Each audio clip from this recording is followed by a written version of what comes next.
தற்சார்பு பொருளாதாரம் அப்படின்னா என்னன்னு தெரியுமா? தற்சார்பு பொருளாதாரம்ங்கிறது தனக்கு தேவையான காய்கறிகளை நம்மளே உற்பத்தி செஞ்சுக்கிறது. நம்மளே உற்பத்தி செய்யறதுனால நஞ்சில்லா காய்கறிகளை உண்ண முடியும். அது என்ன நஞ்சில்லா காய்கறிகள் அப்படின்னா, இப்ப இருக்கக்கூடிய ஒட்டு விதைகள் நடவுல இருந்து காய் பறிக்கிற வரைக்குமே நிறைய ரசாயன உரங்கள் மற்றும் மருந்துகளை பயன்படுத்த தேவை இருக்கு. ஆனா இந்த நாட்டு விதைகள்ல இந்த எந்த தேவையுமே கிடையாது. நம்ம மகசூல் கம்மியா வருது அப்படின்ற ஒரே காரணத்தினால நாட்டு விதைகளை இழந்துட்டோம். திரும்ப இந்த நாட்டு விதைகளுக்கு போனோம் அப்படின்னா நஞ்சில்லா காய்கறிகளை உண்ண முடியும். இந்த நஞ்சில்லா காய்கறிகள் உண்றது மூலம் தற்சார்பு பொருளாதாரத்தை நம்ம நிறைவு செய்ய முடியும். தற்சார்பு பொருளாதாரத்தை நிறைவு செஞ்சோம் அப்படின்னா நிறைய பேரிடர்கள்ல இருந்து நம்மளை காப்பாத்திக்க முடியும்.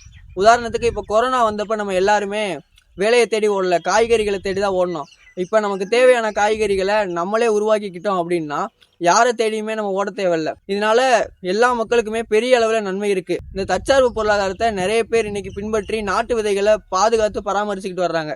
அப்படி பராமரிச்ச விதைகளை ஒவ்வொரு மாவட்ட விதை திருவிழாலையும் அவங்க பகிர்வு பண்றாங்க.